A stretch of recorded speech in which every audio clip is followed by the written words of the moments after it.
So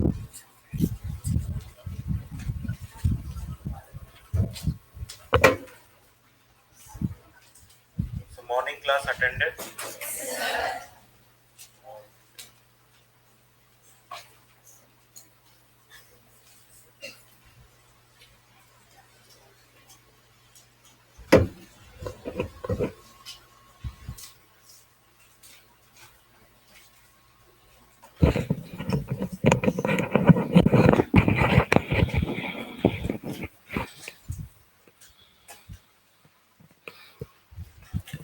Epithelial tissue we were discussing.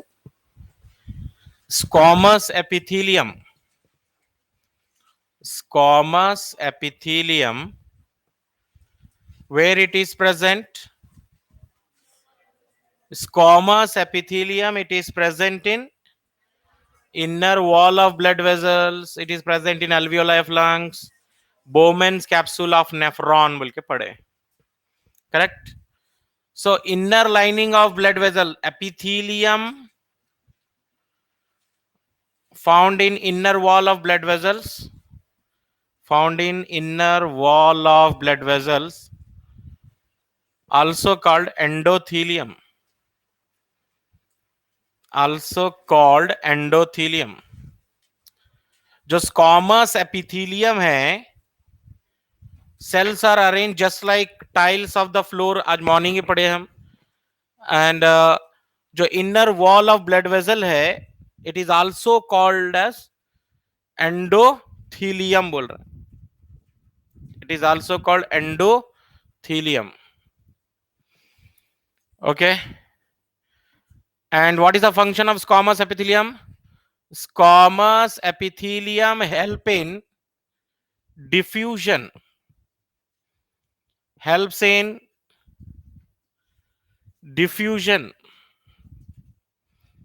Squamous epithelium help in diffusion of gases, और just diffusion लिख सकते हैं हम.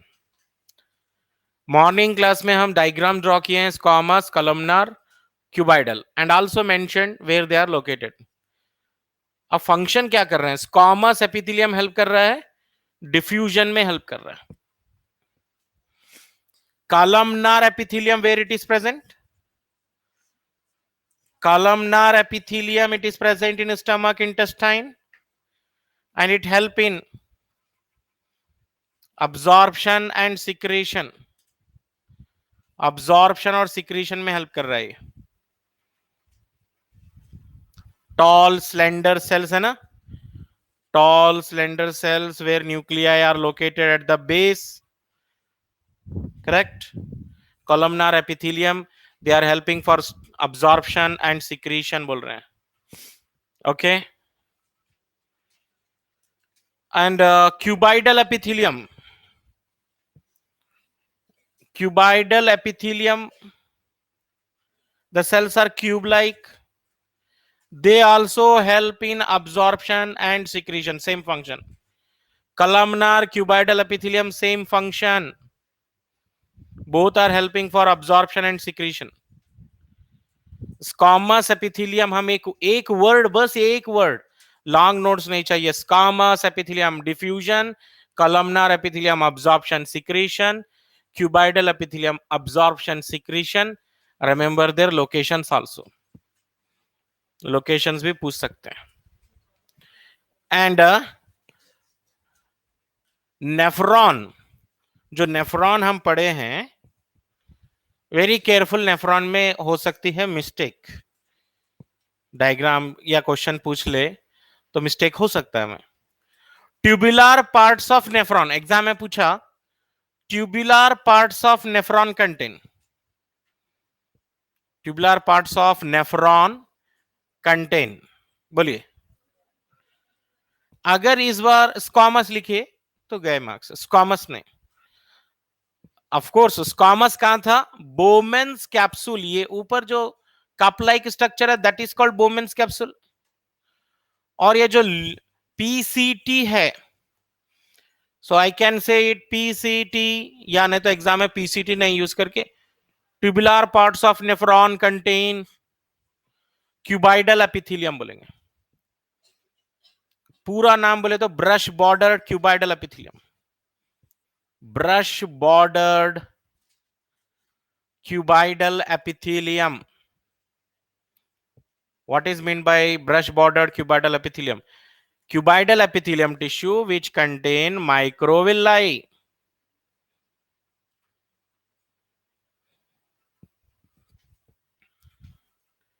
Like this. Brush bordered cuboidal epithelium मतलब क्या? Cuboidal epithelium containing microvilli. Don't call cilia. They are not cilia. They are foldings of plasma membrane.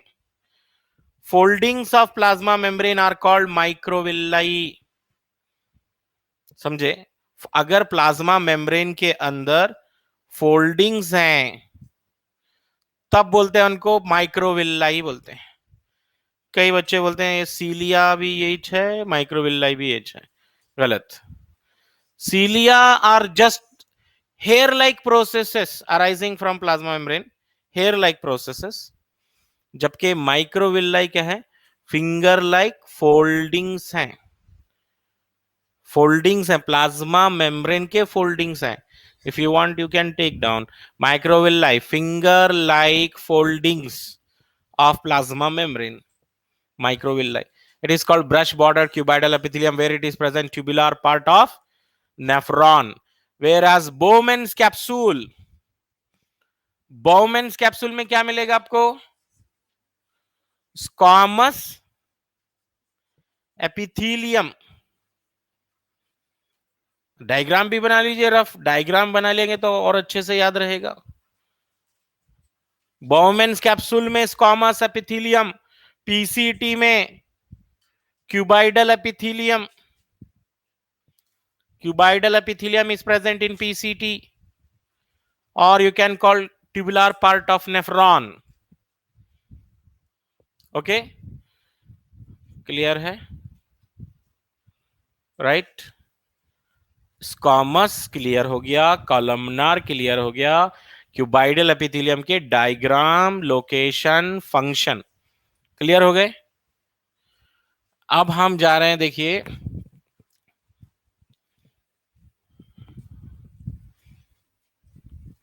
Ciliated epithelium में. Ciliated epithelium, morning notes check करो, आप लिखे होंगे. Simple epithelium divided into three types: squamous epithelium, columnar epithelium, cuboidal epithelium. Ciliated तो नहीं लिखे वहां पर, क्यों नहीं लिखे?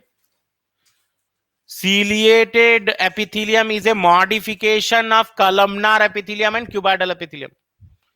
It is a modification of columnar and cuboidal epithelium. Columnar और क्यूबाइडल एपिथेलियम का मॉडिफिकेशन है. हेयर लाइक प्रोसेसेस हैं, hair like processes at the terminal end of cell. At the terminal end of cell, cell के end के ऊपर, at the end of cell, here hair like processes are present like this, and these hair like processes are called cilia. Cilia can be present in columnar epithelium, can be present in cuboidal epithelium. कौन से भी इसमें हो सकता है? Columnar में भी हो सकता है, क्यूबाइडल में भी हो सकता है. And don't confuse with microvilli. Microvilli अलग है. अगर क्यूबाइडल एपिथेलियम को माइक्रोविल्लाई रहेंगे तब बोलते हैं इसको brush border. What is brush border? If cell is having microvilli, if cuboidal epithelium is having microvilli, this is microvilli. ये माइक्रोविल्लाई ब्रश बॉर्डर बोलते हैं. एंड सीलिएटेड एपिथेलियम कहां मिलेगा आपको लोकेशन? इस टाइप का हेयर लाइक प्रोसेसेस अगर रहेंगे, लोकेशन कहां मिलेगा? FTB में मिलेगा location. Ciliated epithelium is present in FTB. Fallopian tube, trachea, bronchioles.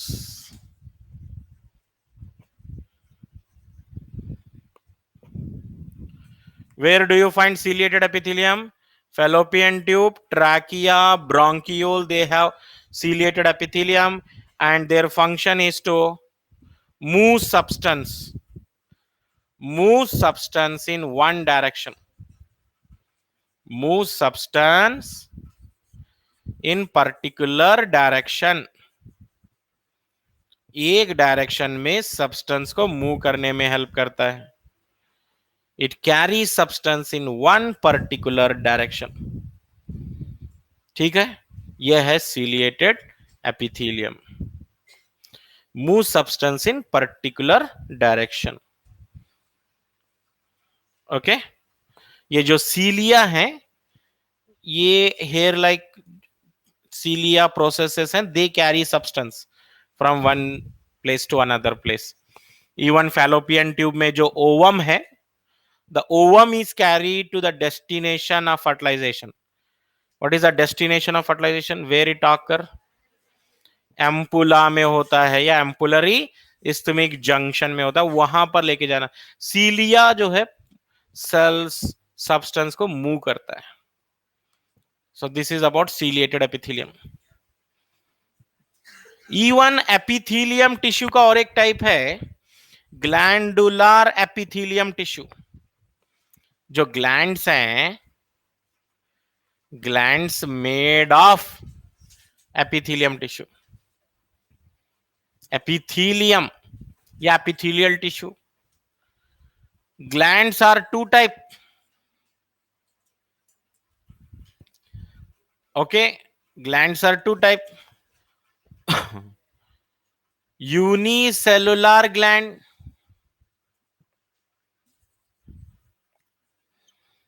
For example goblet cells हैं. Goblet cells found in alimentary canal. Alimentary canal में गॉबलेट सेल हैं. Secrete mucus, a slippery substance, mucus. Food can easily passes down in alimentary canal because of mucus secreted from goblet cell. और goblet cell क्या होते हैं? Unicellular gland. अब आइए multicellular gland. Multicellular gland example है best salivary gland. salivary gland are multicellular gland. Most of the gland are multicellular only. Goblet cell unicellular. इनके diagram भी आप बाद में देख लेना बुक में. Okay, now glands are also classified by one more method based on mode of releasing their secretion. On the basis based on mode of secretion. secretion कैसा कर रहे हैं, रिलीज कैसा कर रहे हैं ये. based on secretion, glands are classified into again two type: exocrine gland, endocrine gland. exocrine gland and endocrine gland. Exocrine gland जो है ना, ईयर वैक्स बना रहे हैं, मिल्क बना रहे हैं, सलाइवा बना रहे हैं, एंजाइम्स बना रहे हैं. These are all exocrine gland.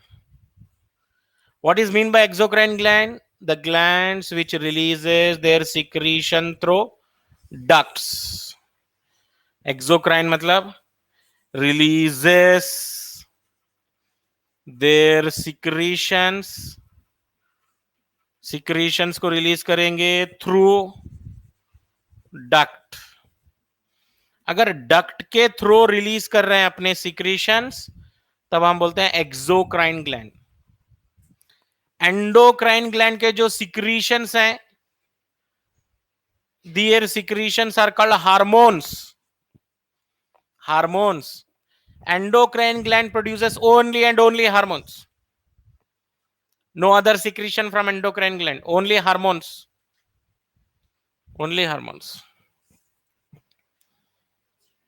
Ductless gland है ये, डक्टलेस ग्लैंड. डायरेक्ट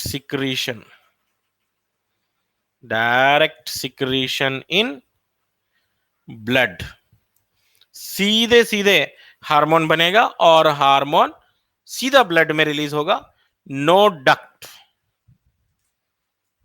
अब डक्ट का मतलब क्या है? You should know. If gland is, this is suppose gland and this is the tube like structure duct, और ये डक्ट में से जा रहे हैं. देखिए, अब जैसे मेमेरी ग्लैंड में इतने सारे डक्ट थे. What are the ducts of mammary gland? M T, M D, M A, याद है? मेमेरी ग्लैंड, मेमेरी ट्यूब्यूल है, मेमेरी डक्ट है, मेमेरी एम्पुला है. These are all ducts only. if movement or if secretions are flowing through ducts, tubes के through flow हो रहे हैं, तो एक्सोक्राइन. ट्यूब नहीं है, सीधे सिक्रीशन ब्लड में रिलीज हो रहा है, तो endocrine. Ductless and their secretions are hormones only. Example भी बताया मैं एक्सोक्राइन और एंडोक्राइन. एंडोक्राइन ग्लैंड के ऊपर तो पूरा चैप्टर ही पढ़ चुके हैं, और क्या एग्जाम्पल देते हैं. Pituitary gland, thyroid gland, parathyroid gland, वो सब है ना एंडोक्राइन ही थे. Endocrine. So that means even glandular epithelium, glands are also made up of epithelium. याद रखना, glands are made up of which tissue? Epithelium tissue. Next, compound epithelium. Compound epithelium, also called stratified. Stratified epithelium बताया ना morning. Multiple layered है ना, stratified, multiple layered.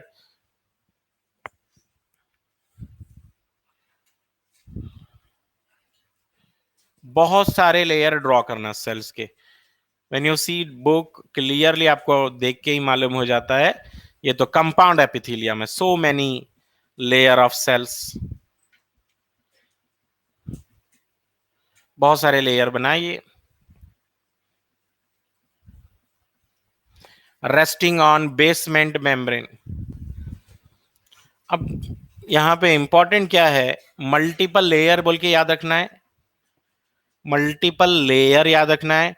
And where it is present, location, फिर function. तीन चीजें होना, diagram होना, location, function. Location क्या है भाई इसका? लोकेशन है dry surface of skin, buccal cavity,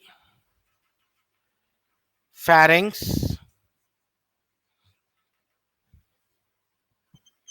pharynx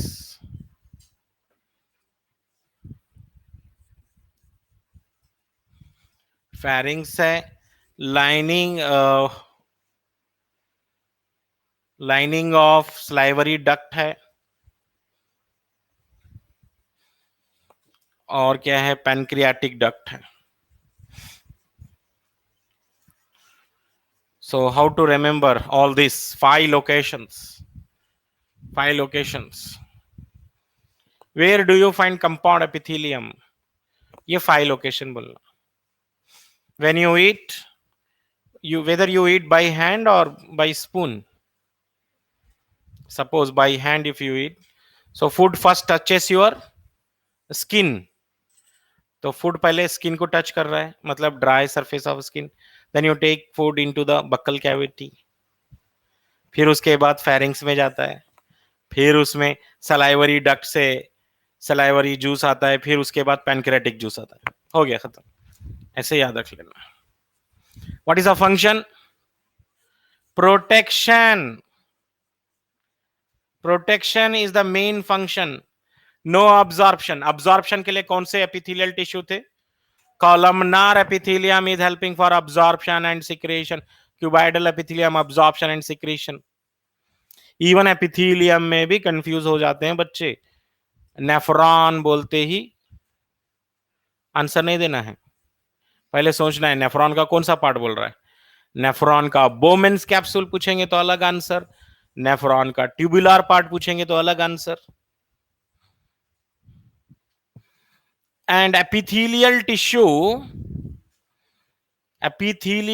में non कैराटिनाइज्ड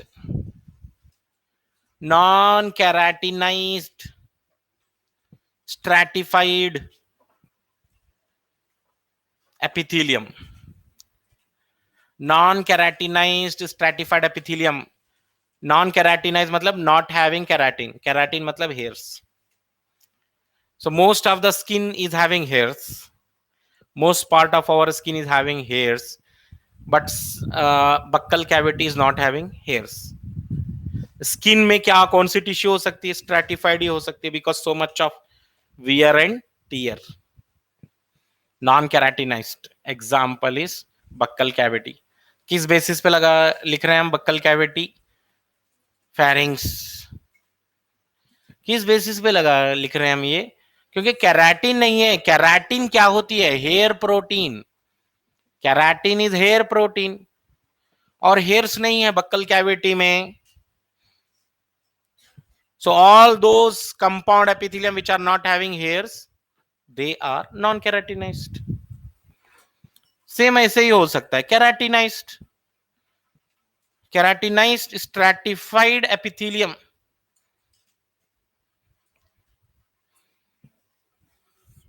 example, most of the dry surface of skin, most of the dry surface of skin, जैसे हैंड्स हैं, हेयर्स हैं, यहाँ पे केराटिन है, so it is keratinized stratified epithelium.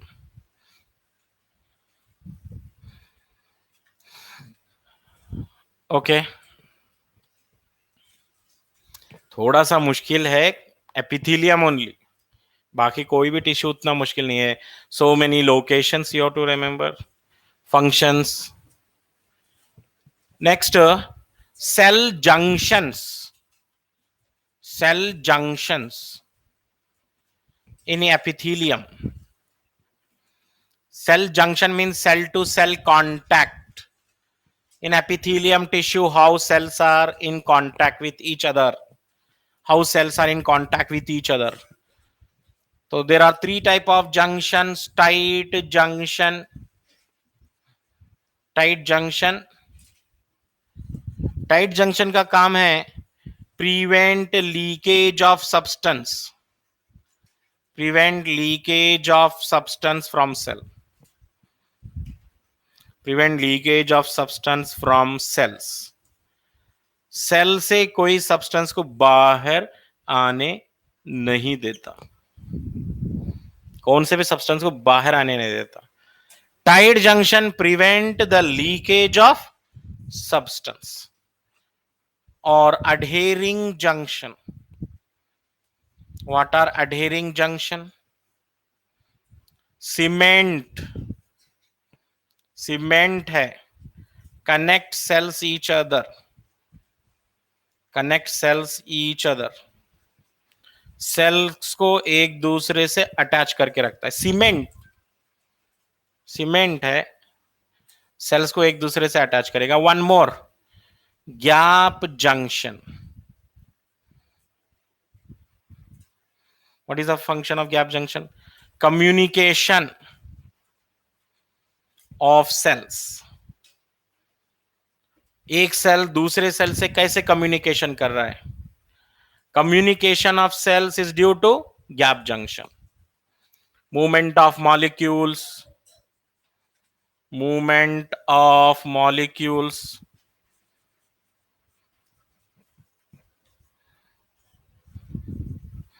ions, movement of molecules और ions, ये क्या है? गैप जंक्शन के काम है। Gap junctions are communication junctions. और एक सेल से देखो, दो सेल्स को अटैच करके रखना है तो सीमेंट लगेगी, सीमेंट। और एक सेल से मॉलिक्यूल दूसरे सेल में ट्रांसफर करना है तो गैप जंक्शन काम करेगा। All the three junction they have their own works. Tight junction किसी को भी बाहर आने नहीं देना। एडहेरिंग जंक्शन दो सेल को अटैच करके रखना है। गैप जंक्शन मॉलिक्यूल को ट्रांसफर करना है, सेलेक्टेड मॉलिक्यूल को। That's all. Where do you find junctions और connections between the cells? Well, the epithelial tissue. Epithelial tissue are having three type of junctions. और interconnection, generally interconnections between animal cells को हम क्या बोलते हैं? Between animal cell, plant cells के interconnection को तो सब पता है। Interconnection between plant cells are called plasmodesmata. Like that, interconnection between animal cell are called desmosomes. क्या बोलेंगे? Desmosomes बोलेंगे। Interconnections between animal cells, and those interconnections are three types in epithelial tissue: tight junction, adhering junction, gap junction. Plant के interconnections क्या होते हैं? Plant cell interconnections are called plasmodesmata. Okay, अब हम जा रहे हैं कनेक्टिव टिश्यू में। कनेक्टिव टिश्यू,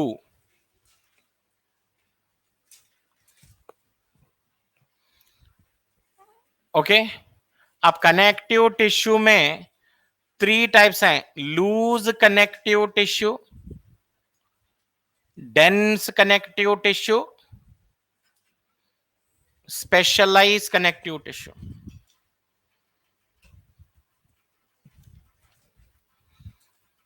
फिर लूज कनेक्टिव टिश्यू में two types. Loose connective tissue two types.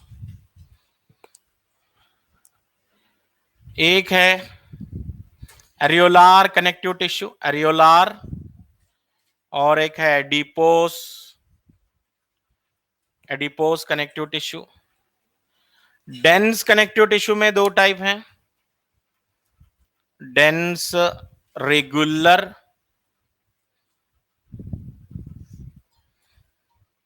Dense irregular.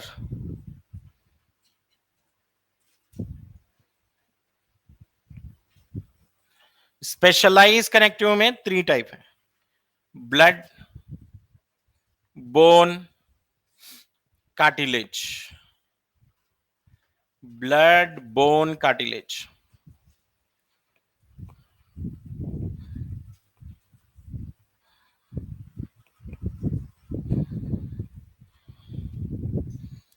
Now we will begin what is connective tissue, what are the property of connective tissue. उसके बाद हम एरियोलार चाहेंगे one by one all. ये तो सारे types हो गए।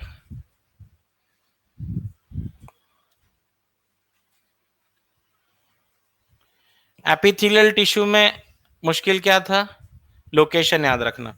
कनेक्टिव टिश्यू में सबसे आसान लोकेशन याद रखना। एरियोलार में क्या लिखना? बिलो स्किन, इसको भी बिलो स्किन लिखना, एडिपोस को भी। डेंस रेगुलर कहाँ मिलेगा बोले तो टेंडॉन में मिलेगा, लिगामेंट में मिलेगा। डेंस इरेगुलर कहाँ मिलेगा? इन स्किन मिलेगा, बिलो स्किन ने in skin. Areolar below skin, adipose below skin, dense regular tendon ligament, dense irregular in skin, blood blood vessel में रहेगा, वो तो पता है। ओके, ब्लड ब्लड वेसल में है, bone framework of the body है, cartilage are present in some selected parts of the body like nose tips, pinna, cartilage लिखेंगे हम one by one, but before that we will go to connective tissue. Name itself indicate connective मतलब giving some connection, connective मतलब which gives connection, connect two or more tissues together, एक या दो से ज्यादा tissues को जोड़ के रखना है, कनेक्शन देना है, तो कनेक्टिव टिश्यू काम कर रहा है। And it is derived from which germ layer, mesoderm, morning ही बताया मैं। Okay, and connective tissue characterize by presence of collagen fiber, collagen and elastin fibers. These fibers provide strength, flexibility. Connective tissue में strength है, flexibility है, this is all because of collagen and elastin fibers.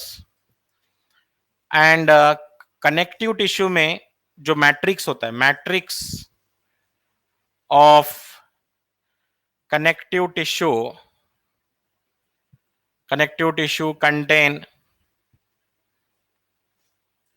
modified polysaccharide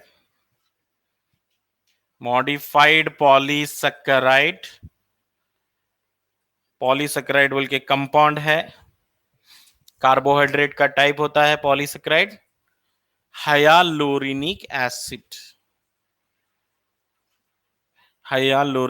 acid. जैसे Fevicol use करते हैं attachment करने के लिए, same ऐसे ही लिविंग बॉडी में जो फेविकॉल है, फेविकॉल का काम करता है वो हाइयालुरोनिक एसिड है। हाइयालुरोनिक एसिड का काम है अटैचमेंट, अडहेरिंग, कंबाइनिंग टू और मोर टिश्यू, एपिथेलियम लगाए, उसके बाद कनेक्टिव लगाए, फिर मस्कुलर टिश्यू, सब टिश्यू को जोड़ के रखना है, तो हाइयालुरोनिक एसिड। और hyaluronic acid is present in the matrix of connective tissue. Matrix का मतलब है free space, outside the cells, free space. Okay,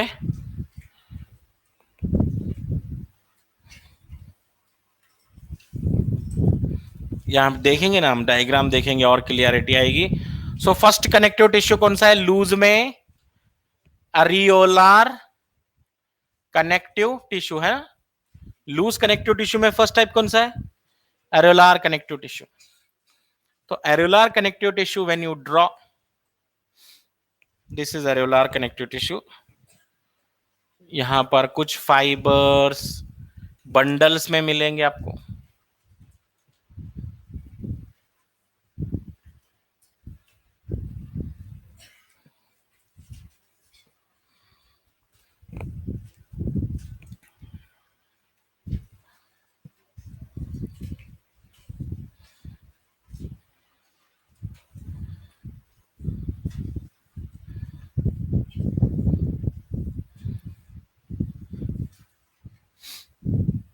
some connective tissue are present in bundles, और यहां पर कुछ अमोएबा लाइक सेल्स भी हैं इधर।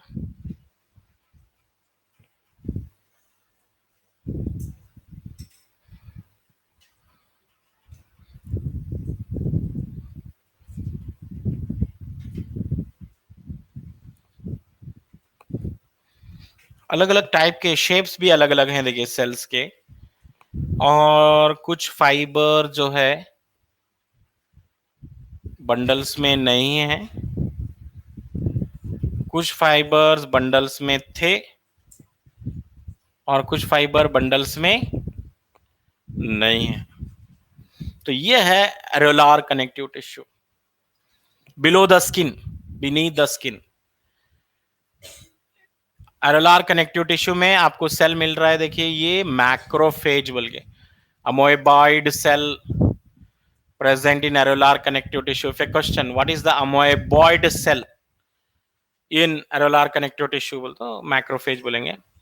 and the largest cell of areolar connective tissue, ये वाला सेल फाइब्रोब्लास्ट है जो फाइबर्स बनाएगा। दो टाइप के फाइबर्स हैं, जो फाइबर्स बंडल्स में दिख रहे हैं आपको, ये वाले जो फाइबर्स हैं ब्लू कलर, ये फाइबर्स कैसे दिख रहे हैं आपको?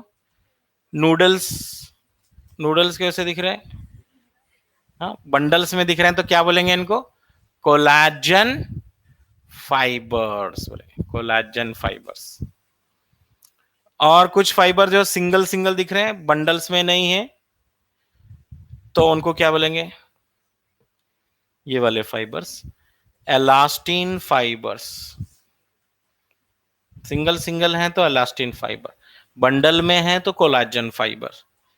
एंड हियर मास्ट सेल बोल के भी है, मास्ट सेल। और ये जो दिख रहा है आपको स्पेशल सेल, ये फैट स्टोरिंग सेल दिख रहा है, फैट स्टोरिंग सेल, फैट को स्टोर करके रख रहा है लार्ज एरिया। और बाकी का जो बचा वो मैट्रिक्स है, हाँ मैट्रिक्स, फ्री स्पेस। और फ्री स्पेस में क्या रहता है बोला मैं? Matrix, matrix is containing modified polysaccharide. कौन सी पॉलीसेकेराइड? हाइयालुरोनिक एसिड। क्या काम करता है भाई हाइयालुरोनिक एसिड? अडहेरिंग, अटैचमेंट, अडहेरिंग करता है, अटैचमेंट करता है। So this is areolar connective tissue.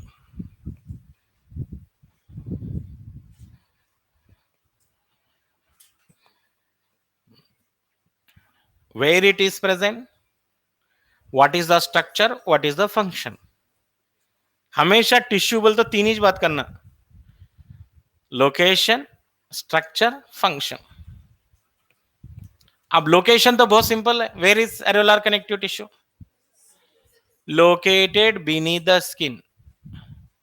लिखिए areolar connective tissue, areolar connective tissue is subcutaneous, subcutaneous। What is meant by subcutaneous? Below the skin। Subcutaneous मतलब below the skin। Largest cell fibroblast, largest cell fibroblast लिखिए, largest cell fibroblast which secrete two types of fiber। Two types के fiber बनाएगा। Fibroblast में two types of fiber, fibroblast में two types of fiber, collagen fiber and elastin fibers. Collagen fiber, elastin fiber. Can we make some one or two difference? Collagen fiber, elastin fiber, make two columns. Collagen fibers, elastin fiber, make two columns। Collagen fiber एक column बनाओ, elastin fiber दूसरा column बनाओ, right.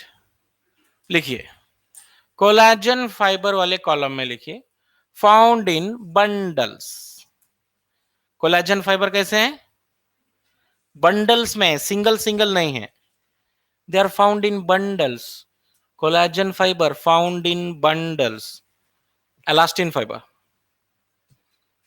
found in single, found in single मतलब जहां पर भी रहेंगे single single ही रहेंगे, बंडल्स में नहीं रहेंगे। Next second difference, collagen fibre के कॉलम में लिखना also called white fibers, also called white fibers। Collagen fiber को व्हाइट फाइबर बोलते हैं, collagen fiber, white fiber. Elastin fiber वाले कॉलम में लिखेंगे also called yellow fibers, elastin fiber, yellow fibers। Okay, तीसरा डिफरेंस,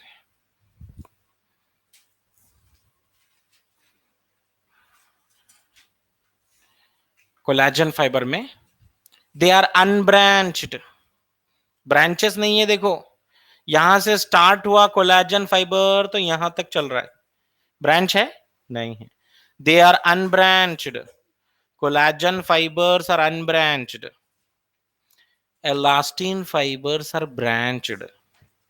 देखिए ब्रांच दिख रहा है आपको, ये एलास्टिन फाइबर यहां से आ रहा है देखिए, और इसका एक ब्रांच यहाँ नीचे गया है, एक ब्रांच इधर गया है, एक ब्रांच इधर गया है, branched, elastin fiber branched। okay, next one more, collagen fiber column में they provide strength, collagen fiber देंगे strength, strength देने वाले हैं। elastin fiber flexibility, elastin fiber क्या दे रहे हैं, flexibility दे रहे हैं। what is the largest cell of areolar connective tissue, fibroblast बोलेंगे। Next, over, differences over. Now what is the amoeboid cell of the areolar connective tissue, macrophage, amoeboid cell, amoeboid cell, अमोएबा की तरह दिखने वाला, अमोएबा नहीं है, amoeboid cell of areolar connective tissue, macrophages, they are phagocytic cell, phagocytic, phagocytic means they are ready to engulf any pathogen। कोई भी अगर pathogen आके एनकाउंटर करेगा, अटैक करेगा, तो these macrophages are ready to fight with them। macrophages are phagocytic cells। okay, then mast cells, what is the function of mast cells? Mast cells are producing histamine, serotonin, heparin। yes, the same things produced by basophil। Blood में जो basophil बोल के WBC था, यही secretion बना रहे थे वहां पर भी, histamine, serotonin, heparin. Okay, next, next एक लाइन लिखिए, एरोलार कनेक्टिव टिश्यू हेल्प्स इन,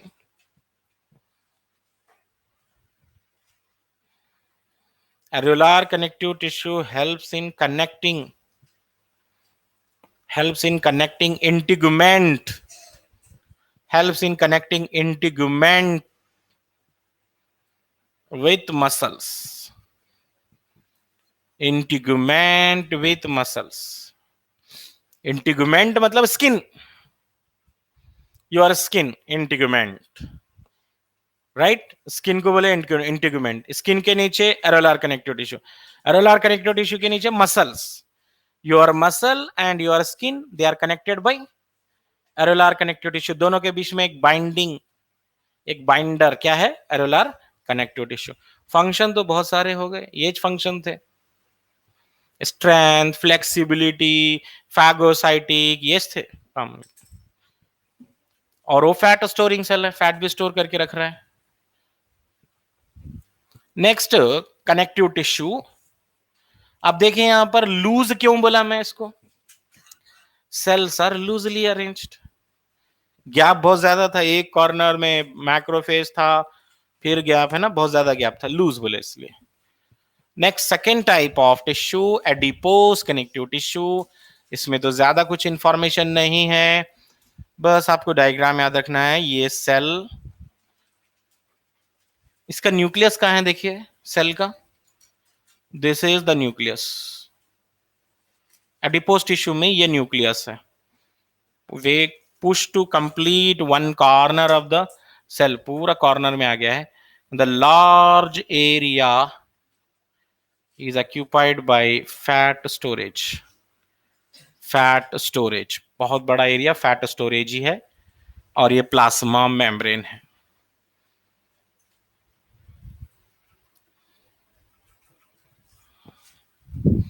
अगर आपको ऐसा सेल कहीं पे डायग्राम में बताए हैं तो compulsory it is adipose. Fat storage हो रहा है. Where it is present? adipose connective tissue is subcutaneous. Main function fat storage, fat को स्टोर करके रखना मेन काम इसका. इंसुलेटर का काम करना, insulator of the body, insulator of the body. Body temperature को मेंटेन करना. यस, बॉडी टेम्परेचर को मेंटेन करना. ये जो ब्लबर पड़े थे हमें recently, blubber is also adipose tissue. Blubber कहां पड़े थे हम? Organisms and population में blubber is a thick fat layer present below the skin in whales and seals, and it is very very thick fat layer acting as insulator. Okay, human में thin है. Human में blubber तो नहीं बोलने वाले हैं, blubber whales में बोलने वाले हैं. ह्यूमन में थिन होती, उतना ज्यादा थिक नहीं होती. ऐसे बहुत सारे सेल्स फैट स्टोर करते रहते हैं. Nucleus is push to one corner of the cell and the large area is occupied by fat storage. Fat store करके रख रहे हैं. ये एडिपोज कनेक्टिव टिश्यू इंसुलेटर का काम करने वाले हैं. कुछ का काम करेंगे, इंसुलेटर. ओके, बस इतना ही है इसमें. ब्लबर का आप एग्जांपल लिख सकते हैं, blubber seen in whales, seals. अब मैं यहां पर देखिए दो टिश्यू ड्रॉ करने वाला हूं.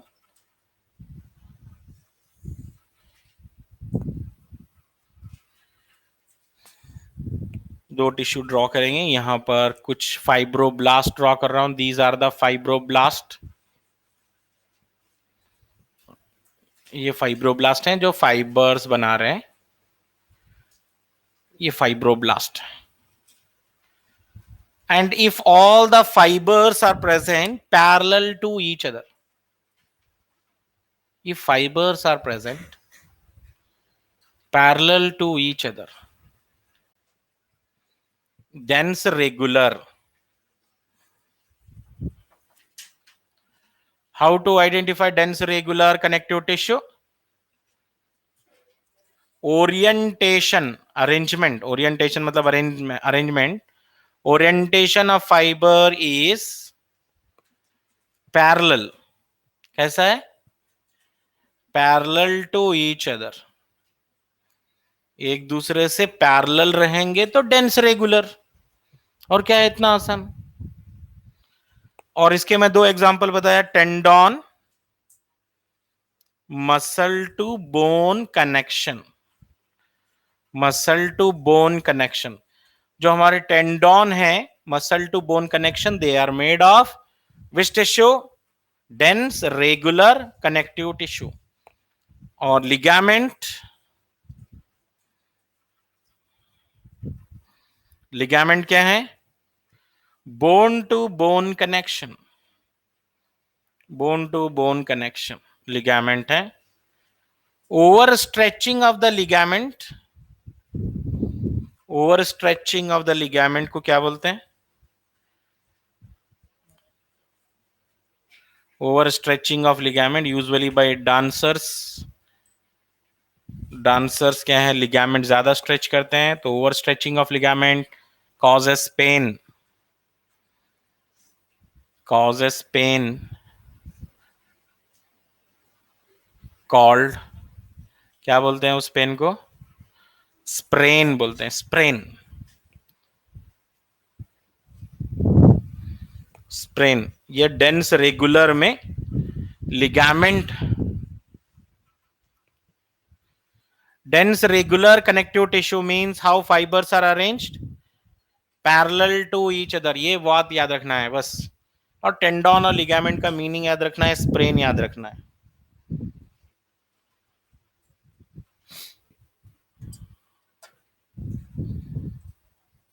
कंप्लीट।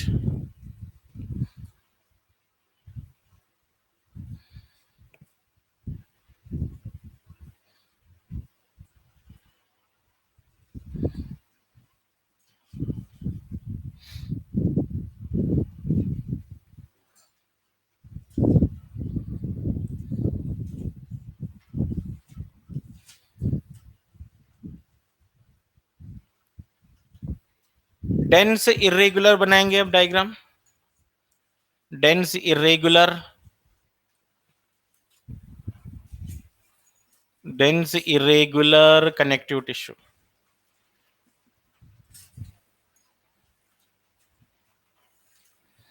कुछ फाइब्रोब्लास्ट बना दो इधर।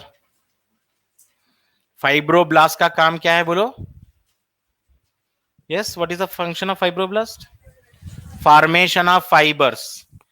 और अगर फाइबर्स रैंडमली अरेंज है, not in particular pattern, fibres कैसे भी रैंडमली अरेंज हैं, तो डेंस इरेगुलर बोलो।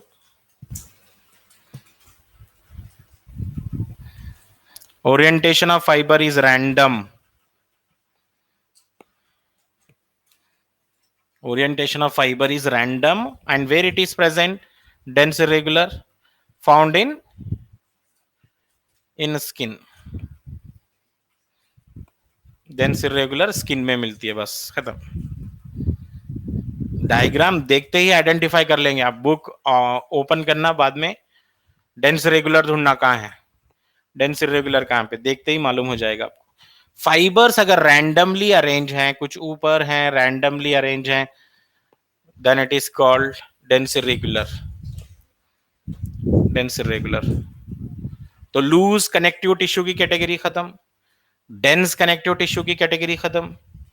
अब स्पेशलाइज कनेक्टिव टिश्यू में 3 टाइप्स, ब्लड, बोन, कार्टिलेज। अब ब्लड के बारे में तो बहुत ज्यादा डिटेल में पढ़ चुके हैं हम, लेकिन यहां पर ब्लड के बारे में क्या इंफॉर्मेशन दिया है? Why blood is called connective tissue, number 1 question. इसको ब्लड को हम कनेक्टिव टिश्यू क्यों बोल रहे हैं, ये मालूम होना चाहिए। ओके, देखेंगे चलिए।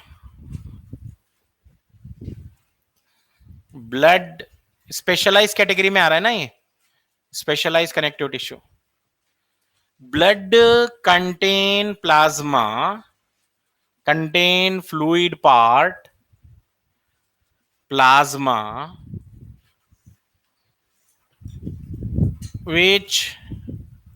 in which RBC, WBC, platelets are flowing। ठीक है, प्लाज्मा एक लिक्विड पार्ट है, उसके अंदर 3 टाइप के सेल फ्लो हो रहे हैं। That means plasma is connecting 3 type of cells, RBC, WBC, platelets. इसलिए इसको क्या बोले हम? कनेक्टिव टिश्यू बोले। Plasma keep all the formed elements together। what is formed elements? RBC, WBC, platelets को फॉर्म्ड एलिमेंट्स बोलते हैं। ठीक है, और सबसे इंपॉर्टेंट बात ये याद रखना, blood is the only connective tissue, only connective tissue without fibres. इसमें फाइबर्स नहीं होते हैं। Fibres, without fibre connective tissue कौन सी है?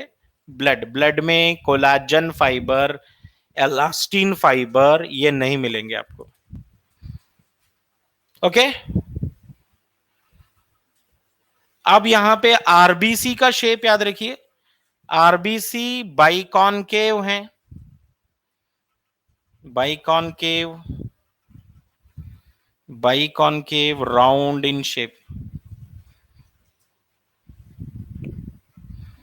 ई न्यूक्लिएटेड है, मतलब न्यूक्लियस नहीं है, ई न्यूक्लिएटेड है। डब्ल्यूबीसी कैसे बोलते हैं हम? डब्ल्यूबीसी अमोएबॉइड शेप, मतलब इरेगुलर, अलग अलग शेप के, एक पर्टिकुलर शेप का नहीं। अमोएबॉइड मतलब many many shapes, amoeba many shapes. Platelets क्या थे? सेलुलर फ्रैगमेंट्स हैं ये, फ्रैगमेंट्स हैं ये। अगर सेल को ब्रेक करे तो उसके जो फ्रैगमेंट बचते हैं उनको प्लेटलेट बोलते हैं, cellular fragments. And where blood formation occur, what is the process of blood formation, all of you know, notes में है ये, body fluids and circulation में। हीमोपोइसिस बोलते हैं, वो सब यहां पे नहीं करना है हमारे को, हमको याद रखना है what is mean by serum. Serum क्या है? Serum is plasma without clotting factor, without clotting factor. अगर क्लॉटिंग फैक्टर निकाल देंगे, so blood clotting factor, blood में क्लॉटिंग फैक्टर होता है फाइब्रिनोजन, तो ये सीरम जो है ना, क्लॉटिंग फैक्टर नहीं होता सीरम में। If you take a glass slide, upon that if you take 1 drop of blood, 1 drop of lymph, 1 drop of serum, ये ब्लड ड्रॉप है, ये लिम्फ का ड्रॉप है। लिम्फ मतलब कलरलेस बॉडी फ्लूइड है, ये सीरम का ड्रॉप है। Which one clot and which will not clot? Blood clot हो जाएगा विद इन मिनट्स, क्लॉट हो जाएगा, सॉलिडिफाई हो जाएगा, वहीं पर जहां पर रखे थे ड्रॉप वहीं पे सॉलिडिफाई हो जाएगा आफ्टर 1 और 2 मिनट्स में। लिम्फ भी क्लॉट होगा, सीरम डज नॉट क्लॉट, क्योंकि सीरम में क्लॉटिंग फैक्टर ही नहीं है। Serum is not having clotting factor, that's why it is not clotting. Okay, RBC कितने हैं, डब्ल्यूबीसी कितने हैं, सब लिखे सर, यहां पर जरूरी नहीं है वो। आरबीसी सबसे ज्यादा, द मोस्ट अबंडेंट आरबीसी कौन सा है?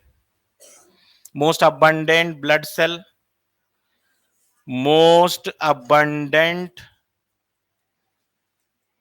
ब्लड कार्पस सेल, मतलब ब्लड में सबसे ज्यादा पाया जाने वाला सेल कौन सा है, इसका आंसर आप लिखना है। मोस्ट अबंडेंट डब्ल्यूबीसी कौन सी है और लीस्ट अबंडेंट डब्ल्यूबीसी कौन सी है? ब्लड में सबसे ज्यादा पाया जाने वाला सेल कौन सा है? आरबीसी है, क्योंकि आरबीसी का नंबर आपको याद होगा मिलियंस में होता है, डब्ल्यूबीसी 1000 में होते हैं। तो मोस्ट अबंडेंट डब्ल्यूबीसी, डब्ल्यूबीसी के अंदर भी टाइप्स हैं, सबसे ज्यादा पाया जाने वाला डब्ल्यूबीसी कौन सा है? न्यूट्रोफिल। और सबसे कम डब्ल्यूबीसी कौन सा होता है? Basophil, basophil.